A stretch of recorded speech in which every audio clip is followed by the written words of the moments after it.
रंजू बहन की बहू सृष्टि बहुत संस्कारी थी। दोनों सास बहू बड़े प्यार से रहती और मिलजुल कर घर का काम करती थी। पर ये बात कईयों को तो अच्छी लगती लेकिन कई लोगों को तो जलन का कारण बन गई थी। एक दिन सृष्टि से मिलने उसकी सहेली घर आती है। अरे सृष्टि, तू तो बड़ी अच्छी लग रही है।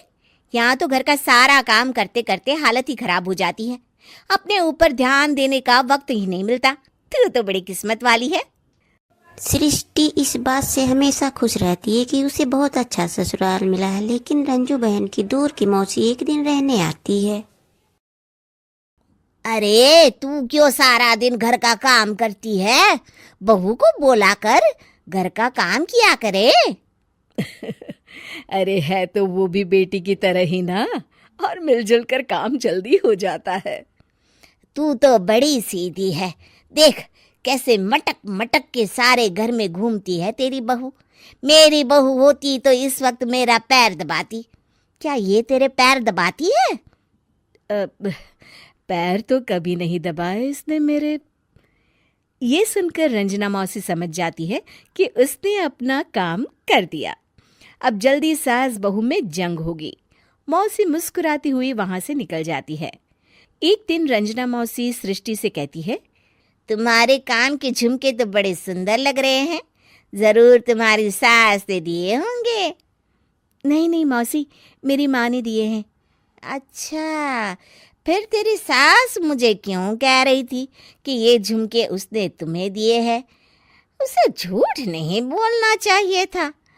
वैसे तुम्हारी सास ये भी कह रही थी कि तुम्हें खाना बनाना नहीं आता, तभी उस बेचारी को सारा दिन तुम्हारे साथ काम करने के लिए किचन में लगना पड़ता है। ऐसी तो कोई बात नहीं है, मुझे खाना बनाना नहीं आता। अरे मैंने तो खुद उन्हें खाना बनाना सिखाया है मौसी। रंजना मौसी वहां से चली जाती हैं। किचन में सृष्टि खाना बना रही होती है कि तभी उसकी सास वहां आ जाती है और वो कहती है, आज मेरे पैर में बहुत दर्द है, खाना तू ही बना ले। और वैसे भी मैंने सुना है कि मुझे खाना बनाना तो तूने सिखाया है। हाँ माँ जी, सुना तो आपने सही है। वैसे मैंने भी बहुत कुछ सुना है, लेकिन क्या बोलूं। दोनों सास बहू को झगड़ते देख बाहर खड़ी रंजना मौसी मुस्कुराने लगती है। बड़ी आई थी प्यार से रहने वाली। इन्हें कोई बताए सास कभी माँ नहीं बन सकती और ना ही कभी बहू बेटी। शाम को रंजना मौसी सृष्टि को बुलाती है। अरे सृष्टि बेटा, जरा एक कप चाय तो दे दे। मौसी, चाय आप माँ जी से ही ले लीजिए, मैं किचन में पैर भी नहीं रखूंगी। वैसे भी मुझे कहाँ आता है चाय बनाना। तभी वहां रंजू आ जाती है। वो सृष्टि की बात सुन लेती है। हाँ हाँ बहू रानी, तुझे तो कुछ नहीं आता। रंजना, तो तू एक काम कर, तू ही चाय बना ले। और हाँ, सृष्टि को भी चाय दे देना। इसे क्या लगता है ये चाय नहीं बनाएगी तो क्या हम चाय नहीं पिएंगे? अरे हम पिएंगे भी और पिलाएंगे भी। रंजना मौसी थक कर उठती है। ठीक है रे रंजू दीदी, आप जैसा बोले। रंजना चाय बनाकर लाती है और सोफे पर बैठी सृष्टि और रंजू को चाय देती है। अच्छा, मैं थोड़ा मंदिर तक जा रही हूँ, रात में देर हो जाएगी आने में। रंजना देर रात घर आती है तो सृष्टि को आवाज लगाती है।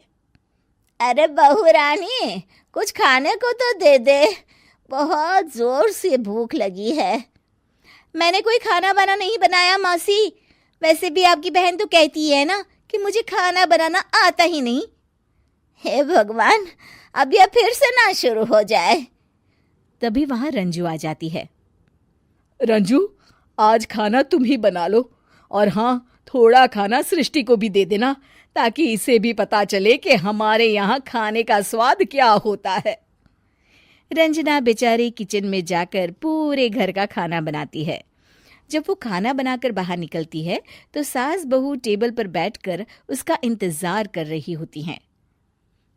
लाओ लाओ रंजू, जल्दी खाना लाओ, बहुत जोर की भूख लगी है। सास बहू खाना खाकर अपने अपने कमरे में चली जाती है। अगले दिन सुबह रंजू रंजना के कमरे में जाती है। अरे रंजू, अभी तक सो रही हो? जरा नाश्ता तो बना दो। तुम्हें तो पता है ना कि बहू आजकल किचन में पाँव भी नहीं रखती। पता नहीं किसने उसके कान भरे हैं। चलो अब उठो और नाश्ता बनाओ। और हाँ, सृष्टि को भी दे देना खाने के लिए। अरे उसे भी तो पता चले कि हमारे घर का नाश्ता कैसा होता है। मैं नीचे जा रही हूँ, जरा जल्दी वक्त पर आ जाना। हाँ। रंजना नीचे उतरती है और उसके हाथ में सूटकेस होता है। अरे रंजू, कहाँ जा रही हो? नाश्ता नहीं बनाओगी? अरे मौसी, बहुत जोर की भूख लगी है, नाश्ता अभी तक नहीं बना। अरे मैं कुछ नहीं बनाऊंगी, मैं तो घर जा रही हूँ। तुम सास बहू के चक्कर में मेरी तो कमर ही टूट गई। अरे अरे मौसी, कहाँ जा रही हो? तुम चली जाओगी तो हम सास बहू को खाना कौन खिलाएगा? रंजना मौसी भागते हुए कहती है। अरे मेरे बस की नहीं है, मुझे माफ करो। मैंने तो गलती कर दी तुम दोनों के बीच में झगड़ा लगाकर। रंजना मौसी के जाने के बाद रंजू सृष्टि से कहती है। बढ़िया आई थी हमारे बीच लड़ाई लगवाने वाली। अरे कौन कहता है कि सास माँ और बहू बेटी नहीं बन सकती?